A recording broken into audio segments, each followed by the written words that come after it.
Tout d'abord, merci de m'avoir convié à parler dans cette interface INSERM, IFRH, SOFMER. C'est une publication qui vise pas à faire un état des lieux de la bibliographie, mais qui vise à essayer de pointer peut-être les pistes de recherche qu'il y a à avoir dans l'analyse du mouvement du tronc et ce que rapidement ça pourrait amener, notamment en termes de pathologie et de compensation. Alors, pourquoi notre travail essentiel, ça a été d'analyser l'importance du tronc dans la locomotion. Et pourquoi s'intéresser au tronc? Parce que le tronc, c'est 60% de notre masse corporelle.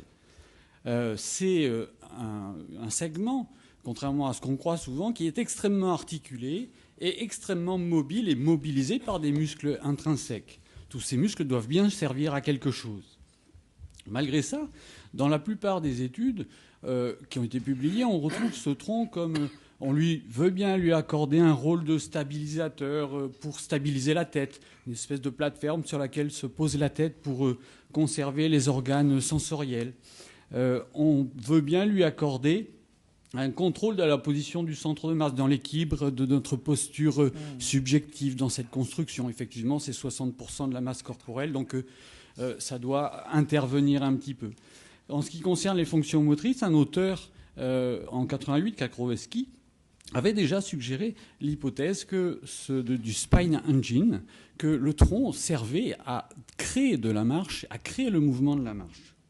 Et on s'est intéressé à ce problème, et je vais essayer de vous montrer que ce tronc, a priori, c'est quand même tout sauf une masse inerte mobilisée par uniquement des membres inférieurs, mais que c'est cette structure tout à fait particulière, ondulée et articulée, sert à développer la locomotion et peut-être peut avoir des applications cliniques.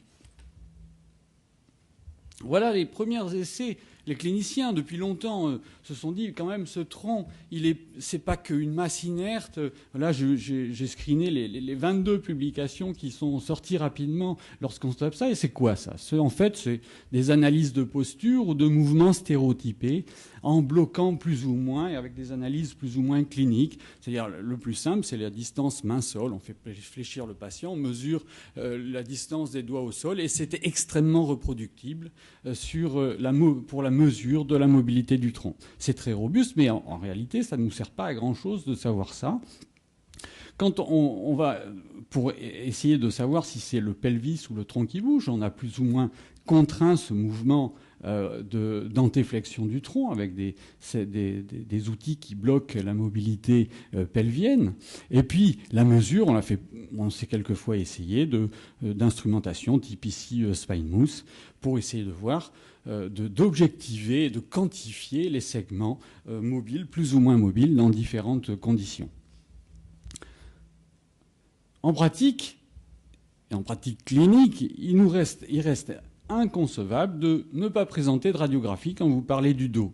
Si vous allez dans un congrès, que vous parlez de la cantocormie, c'est-à-dire cette antéflexion du tronc lorsque les patients marchent, on vous dit « mais pourquoi vous n'avez pas fait de radio ?»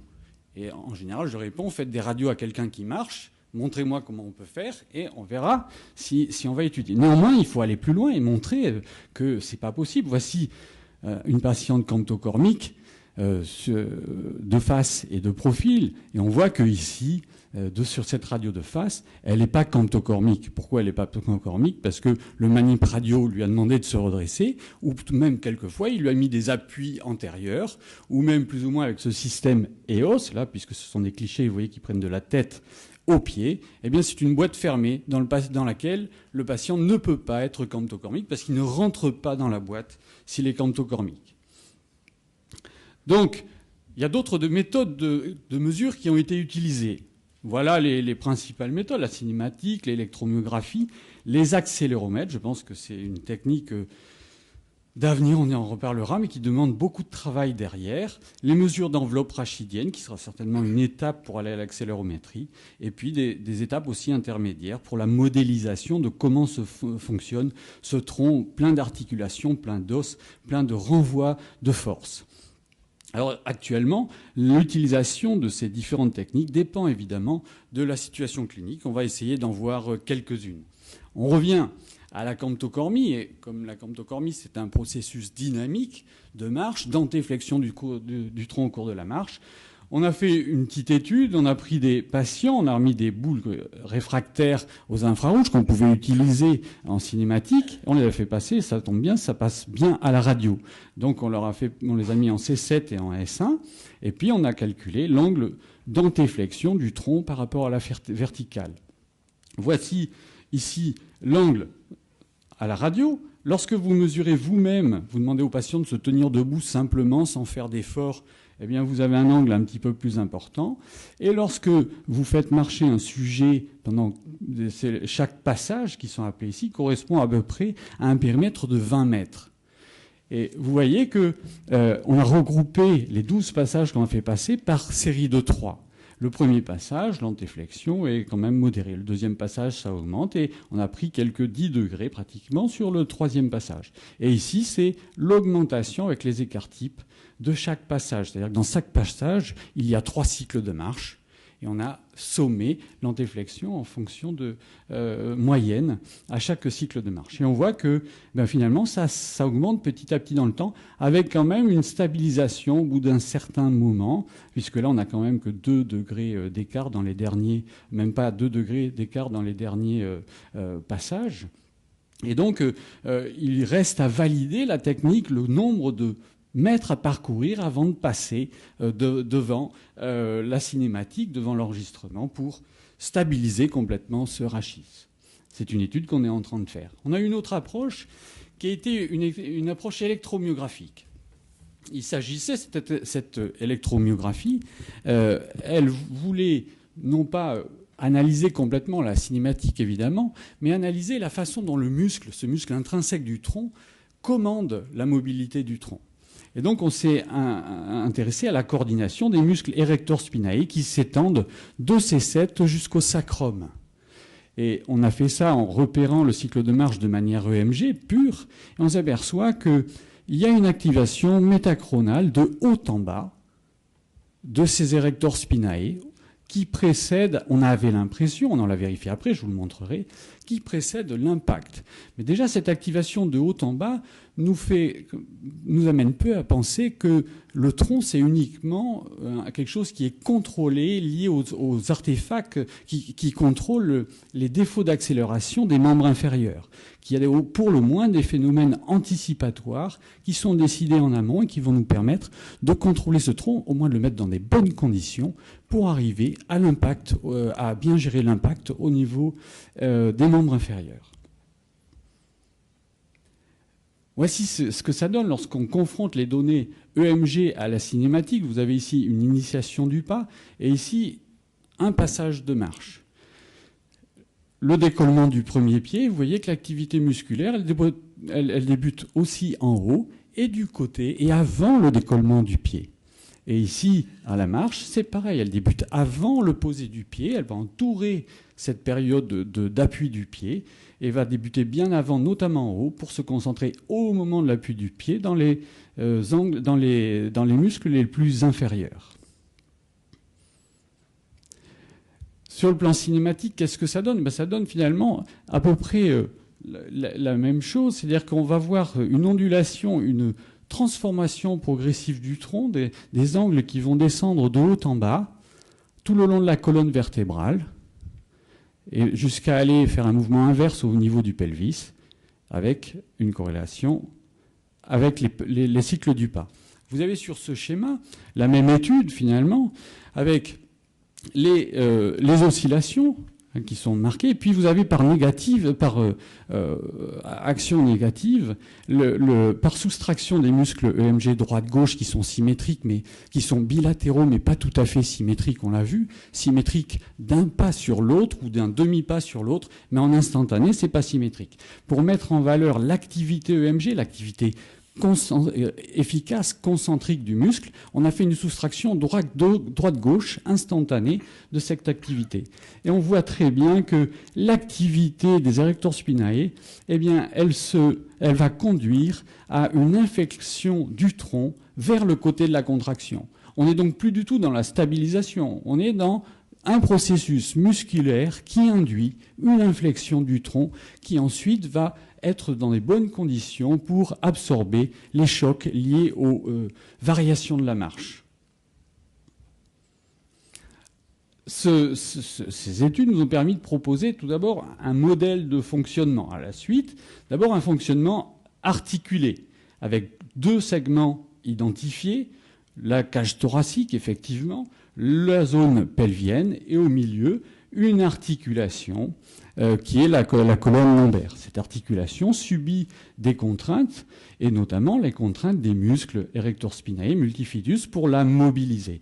Et on voit sur les paradigmes de marge d'activation EMG que, comme il y a 3 zones ici, on a 3 zones d'activité musculaire qui vont se répondre et qui vont s'activer de manière chronologique.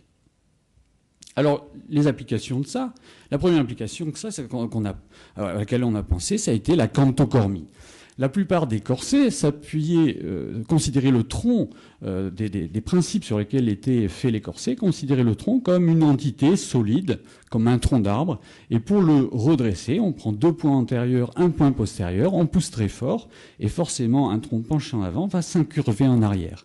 Ça marche sur le plan mécanique. En pratique, lorsqu'il s'agit d'un patient, c'est impossible à faire, ça fait très mal, et le sujet, de toute manière, s'arrange pour défausser ses appuis et se pencher en avant. Alors on s'est dit, on va accrocher par des ceintures le thorax et le pelvis, et puis on va distracter. Et vous voyez le résultat, on a publié ça, c'est un des premiers résultats qui montre un redressement de la cantocormie actif.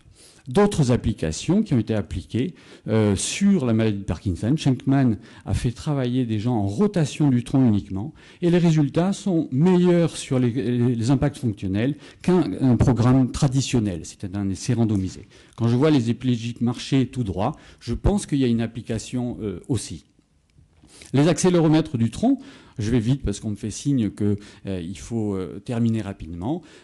Avec les accéléromètres posés sur le tronc, on peut découper exactement le cycle de marche de la même manière. Ce qui est plus intéressant, c'est les accélérométries latérales. Parce qu'ici, vous voyez qu'en mettant un accéléromètre ou en faisant une 3 dérivation du signal cinétique, eh bien, on peut détecter le lever du pas 50 millisecondes avant le lever du pas en question. Ce qui permet d'avoir des techniques évidemment anticipatoires pour adapter à ce qui est par exemple la limite dans ces programmes de réhabilitation fonctionnelle par stimulation électrique. C'est que lorsque vous prenez un patient comme ça et que vous ne tenez pas compte du tronc, vous êtes obligé de stimuler énormément les quadriceps pour qu'ils se mettent debout. Et quand il s'est mis debout, vous avez épuisé le muscle, et il est plus fonctionnel. Au bout de 10 pas, le patient ne peut plus marcher. Donc, et en robotique, on travaille avec l'INRIA Montpellier, on voit qu'on a exactement le problème de comment anticiper ces ondes de choc qui arrivent. Alors, autre application, en revenant sur l'os, mais en analyse tridimensionnelle, vous voyez ici une scoliose, 28 degrés, une scoliose beaucoup moins qui semble à peu près la même, donc 48 degrés et la même. Quand on fait une analyse tridimensionnelle, on s'aperçoit que ce n'est pas du tout la même chose. L'angle d'inclinaison, ici, la scoliose, c'est 2 angles qui sont ouverts à près de 90 degrés. Et cliniquement, on sait que l'évolution sera complètement différente dans un cas comme dans l'autre. Si on va plus loin et qu'on analyse toujours les réactions du tronc aux pressions, eh bien, l'équipe de Labelle et Aubin a pu proposer un corset virtuel de mouler le thorax, le transformer après les réactions et proposer après un corset. C'est une étude qui, donc, maintenant est en cours de proposition de validation internationale pour la construction des corsets. Donc on arrive petit à petit vers la volumétrie, quelque chose qui n'est pas radiologique, la mesure du tronc par l'enveloppe.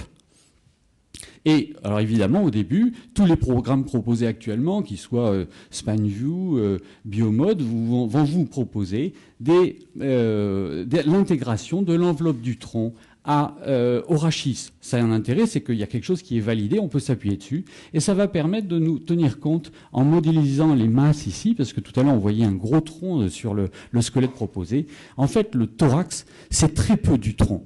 Et il y a beaucoup de mobilité qu'on n'arrive pas à déceler.